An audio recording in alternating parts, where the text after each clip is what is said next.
Epic Games and their Polish subsidiary People Can Fly have decided to bring the first-person shooter genre back to its roots, with over-the-top action, insane killing, and mayhem with powerful weapons and a new twist on the genre.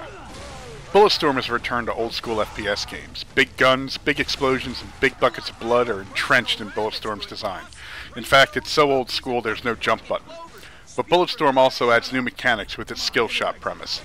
To facilitate the skill shot premise, players are given a leash that can drag enemies towards them and suspend said enemies in a time displacement field.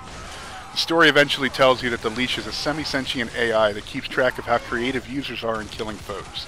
The more creative the kill, the more points are awarded. These points can then be spent at drop pods scattered throughout the game to buy ammo and charge shots for weapons or to upgrade the leash. As is said in the game, the good soldiers resupplied, the bad ones didn't. Skill shots aren't just awarded for a player's shooting ability, though. In fact, some of the best skill shots in Bulletstorm revolve around using the environment. See a cactus, and an enemy can be impaled upon it for the prick skill shot. Metal rebar, the voodoo doll skill shot. Being creative with each weapon and the environment is the key to scoring massive points. Players are also awarded when they follow on-screen prompts as well. This leads to a fun and frantic desire to pull off as many of the 131 skill shots in the single-player game as possible. Using the leash and Grayson's boot can lead to an effect akin to organized chaos, with players looking for the most brutal way to dispatch their foes. The skill shot mechanic can lead to a bit of replayability as well, as certain environmental skill shots are only available in certain areas. This is especially played out in the Echoes mode. Arcade-style romps through sections of the campaign levels where the goal is to score as many points as possible. This mode also has online leaderboards, allowing for friendly competition between friends to see who can score more overall or on an individual level. The story is actually a bit too serious for the over-the-top nature of Bulletstorm, with Grayson Hunt being a flawed yet likable anti-hero out for revenge against a former commanding officer. Grayson and his crew learn on their final mission that the general is merely sending them out to kill political rivals or those who could expose his nefarious deeds. As the story progresses, it becomes clear that for all his bravado and love of killing things, Grayson is really just trying to atone for his past sins. It's not that the story is bad, but it doesn't exactly fit with the rest of Bulletstorm's over-the-top premise. Bulletstorm also has online multiplayer in the form of the 4-player cooperative Anarchy mode. This mode is set on a specific map for each round with 20 waves of enemies.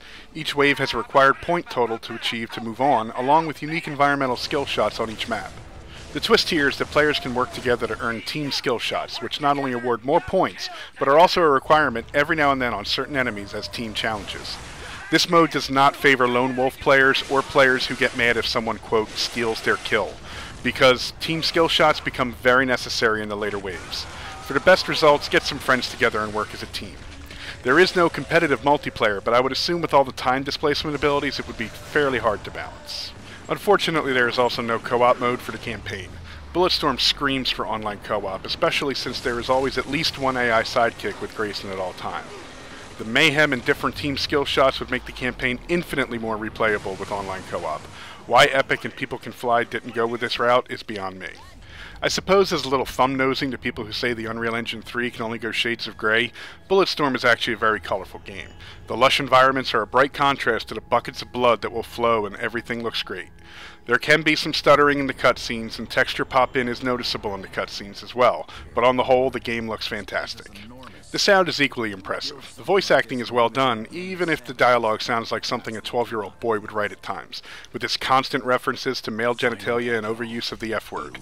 Some of the dialogue is genuinely funny, but other times it seems like the writers put a genital joke or reference just to hear it being said. So if you don't like profanity, keep the volume down if you play the game. All the other sound effects, though, feel spot on. Weapons feel powerful with every shot, the splatter of blood and cracking of bones, it all sounds great. The PlayStation 3 and Xbox 360 versions are pretty much identical, but I would lean towards the 360 version. First, because I think the PS3 controller is no good for shooters, and the basic control scheme feels wrong on the DualShock 3. And secondly, the first printing of the 360 version also comes with the ability to join the Gears of War 3 beta later this year.